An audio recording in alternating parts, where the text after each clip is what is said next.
I'm Skip Hansen, and welcome to In the Kitchen with Skip and Loretta. At least I think that's what I'm calling my channel this week. Let's cook something. Today it's my version of Shrimp Capellini Pomodoro, a dish born from one of our favorite meatless dishes, Capellini Pomodoro.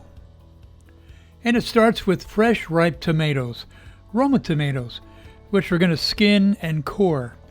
First, you're going to make an X cut on the small end of the tomato, and this is going to help you peel off the skin in just a second. So, why not use canned San Marzano tomatoes? Hold that thought.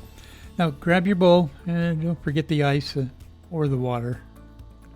Now, take a small paring knife, being mindful you don't stab your hand like I've done many times before, and carefully cut around the core and remove it. Bring a pot of water to a rolling boil, and using a slotted spoon, lower the tomatoes in the boiling water for 30 seconds. Excuse the steam, I thought it would be cool to shoot this part overhead. What was I thinking? Anyway, no more than 30 seconds or you will stew your tomatoes. Using that same slotted spoon, fish out the tomatoes and immediately plunge them into that bowl of ice water for just a few seconds. This will cool them slightly so you can retrieve them and let the skinning begin. Now, using your little paring knife, grab the skin at the X and just pull off the tomato skin. Now, you don't have to do this part, but it does make for a more refined dish. So why not use canned San Marzano tomatoes, you say? Mainly because you need to cook the canned tomatoes to remove that tinny taste, and this dish only requires that you heat the tomatoes and not cook them. Make sense? Believe me, I love San Marzano tomatoes in my sauces, but slice your skin and cored fresh ripe Roma tomatoes down the middle, twice, and then cut them into about 1-inch pieces. Clean up your board, get reorganized, and let's deal with the shrimp.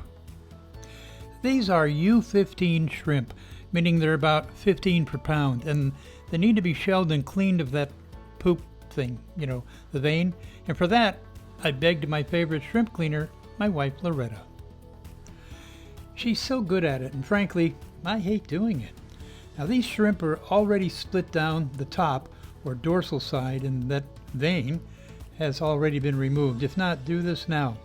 On the under or ventral side, you'll find another one sometimes. Just use your little paring knife and carefully make a shallow slice and remove the vein, digestive tract. Ew. With everything prepped, have it all handy and get ready to cook. Place a little olive oil in a skillet over medium heat, and when the oil is hot, add your shrimp and spread them out. Season with a little salt and pepper, and let them cook about 1 minute. Turn them over.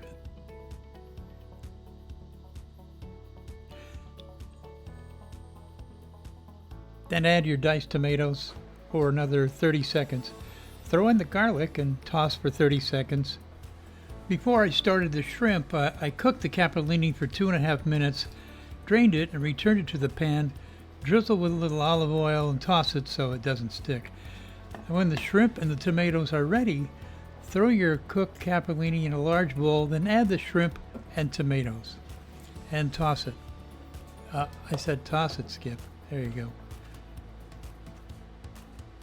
Now add the Parmesan cheese and little fresh chopped basil leaves, and then toss or mix again. Plate it up, evenly distributing the tomatoes and the shrimp in a nice pasta bowl.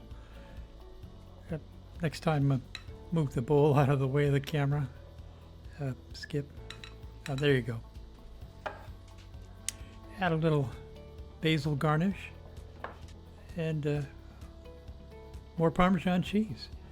And there you have shrimp. Oh, look out, don't let it slide. Shrimp Capellini Pomodoro. Hey, thanks for watching. Ingredients are listed below in the description. Please hit subscribe, like, and the bell button to be notified of new posts. Thanks.